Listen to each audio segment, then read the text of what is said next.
Cutie special programme में एक बार फिर से आपका स्वागत है।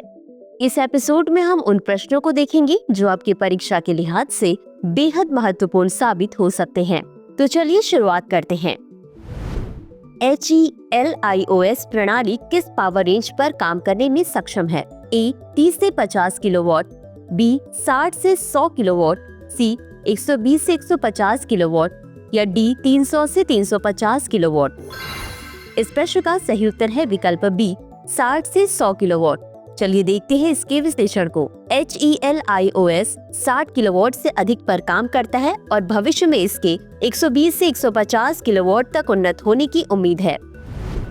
अगला प्रश्न है, WHO से किस देश का बाहर निकलना अर्जेंटीना के कदम से सबसे अधिक मिलता जुलता है? A संयुक्त राज्य America, B Brazil, C Bharat, D रूस।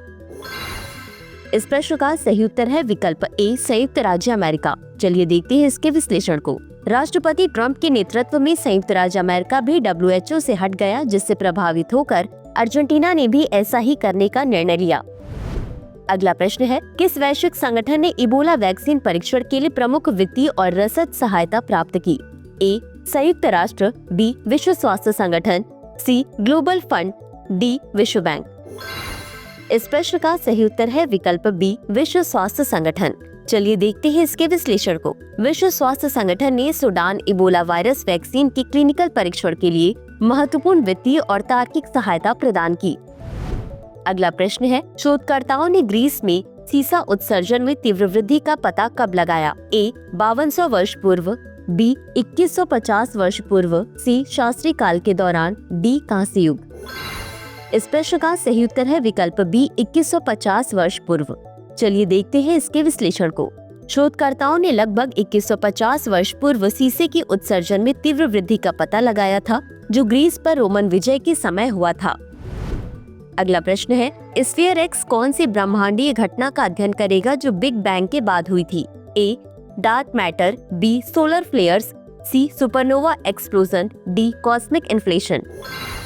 इस प्रश्न का सही उत्तर है विकल्प D कॉस्मिक इन्फ्लेशन। चलिए देखते हैं इसके विश्लेषण को।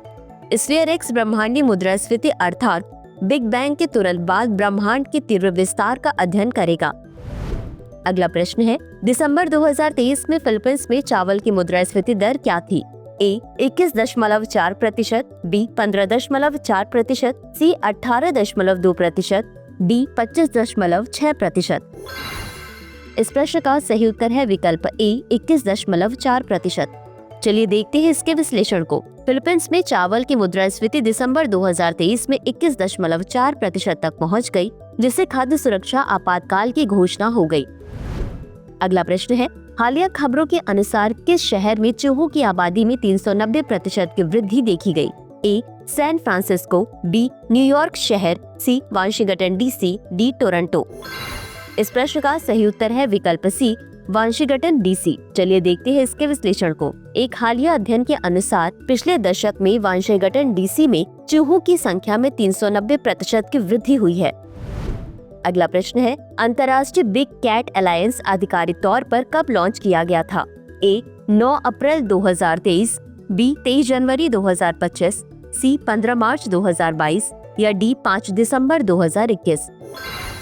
इस प्रश्न का सही उत्तर है विकल्प A 9 अप्रैल 2023। चलिए देखते हैं इसके विश्लेषण को। अंतर्राष्ट्रीय बिग कैट अलायंस यानी IBCA को पीएम मोदी द्वारा 9 अप्रैल 2023 को प्रोजेक्ट टाइगर के 50 वर्ष पूरे होने के उपलक्ष्य में कार्यक्रम के दौरान लॉन्च किया गया था। अगला प्रश्न है, भारत रणभूमि दर्शन पहल के तहत कितने स्थलों की पहचान की गई है? A 50, B 77, C 100, D 120। इस प्रश्न का सही उत्तर है विकल्प B 77। चलिए देखते हैं इसके विश्लेषण को। भारत रणभूमि दर्शन पहल ने भारतीय सशस्त्र बलों की वीरता और बलिदानों के बारे में जागरूकता बढ़ाने के लिए 77 ऐतिहासिक रूप से महत्वपूर्ण स्थलों की पहचान की है। अगला प्रश्न है, कोलकाता में फोर्ट विलियम का नया नाम क्या है? A Maratha Qila, B Shivaji Qila, C Manekshaw Durg, D विजय दुर्ग।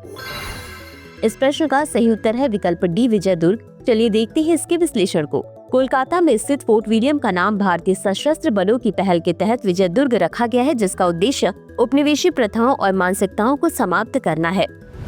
तो चलिए अंत में देखते हैं आज के अभ्यास प्रश्न को।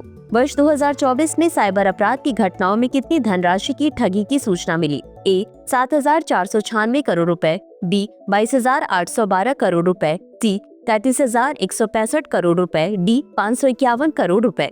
इस प्रश्न का उत्तर कमेंट बॉक्स में जरूर दें। आज के लिए बस इतना ही। धन्यवाद।